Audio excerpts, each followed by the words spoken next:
Baby Girl de Alina Regin avec Nicole Kidman, Harris Dickinson et Antonio Banderas, entre autres. Ça raconte l'histoire d'une PDG d'une grande entreprise de magasins style Amazon et qui va utiliser la robotique pour son entreprise, qui a une vie tout à fait normale, successful même on peut dire, avec un mari aimant, des enfants qu'elle aime, etc. Mais qui n'a pas ses désirs, ses fantasmes et désirs sexuels assouvis. Et en fait, elle va faire un jour la rencontre d'un stagiaire qui va répondre à ses attentes. Il va lui dire de faire toutes sortes de choses qu'elle n'a pas l'habitude de faire, comme être dominée, et leur jeu va les amener à des complications, que ça soit de son point de vue à lui ou elle. Je suis mitigé sur le film, il est pas mal fait en tant que film, bien réalisé, bien tourné, bien filmé, de bons acteurs, donc voilà, pour tout ça, ça reste quand même de qualité. L'histoire, pourquoi pas, de suivre ça. Ce qui est intéressant, c'est que la personne de pouvoir est une femme, mais après, voilà, c'est pas non plus...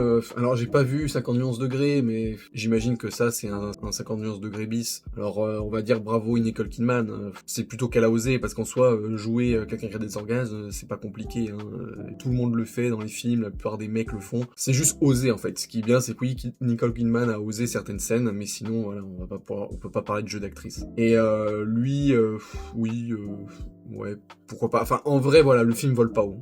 Il est sympa, sans plus. Par contre, s'il y a des choses intéressantes à dire dessus, c'est plus sur l'analyse hors film, avec ce que ça raconte. Le message du film, j'ai l'impression que c'est dire, regardez, même les femmes sont pourries. Et quelque part, le message que je trouve bien, c'est dire que, en fait, c'est le pouvoir qui rend pourri. C'est pas le sexe, c'est pas dire si t'es un homme ou une femme. Alors même si pour moi, clairement, on est différents, il y a une différence nette entre les hommes et les femmes, et je pense que c'est beaucoup plus appuyé du point de vue des hommes, mais ce qui est vrai, c'est que de toute manière, c'est le pouvoir en général qui fait ça. Donc une femme qui est intéressée par le pouvoir, quelque part, va avoir les mêmes codes que les hommes. Et donc, et c'est sur ça que pour moi, je suis d'accord avec le film, quelqu'un qui a du pouvoir, à un moment donné, il va aimer l'utiliser.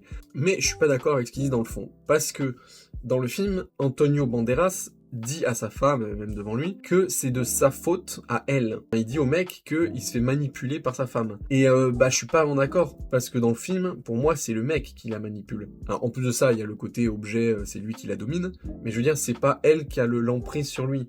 Alors, à un moment donné, il y a des scènes dans le film où on voit le mec un peu triste et tout machin. D'ailleurs, je le trouve un peu ridicule, parce que vraiment, de A à Z, c'est lui qui domine. C'est lui qui fait les premiers pas, qui lui rentre dedans à plusieurs reprises. Enfin voilà, pour moi, il contrôle tout. Donc même si au niveau hiérarchique, c'est elle qui est au-dessus, c'est pas la même chose que les rapports de domination, on voit l'homme qui est au-dessus hiérarchiquement de la femme et qui va profiter d'elle.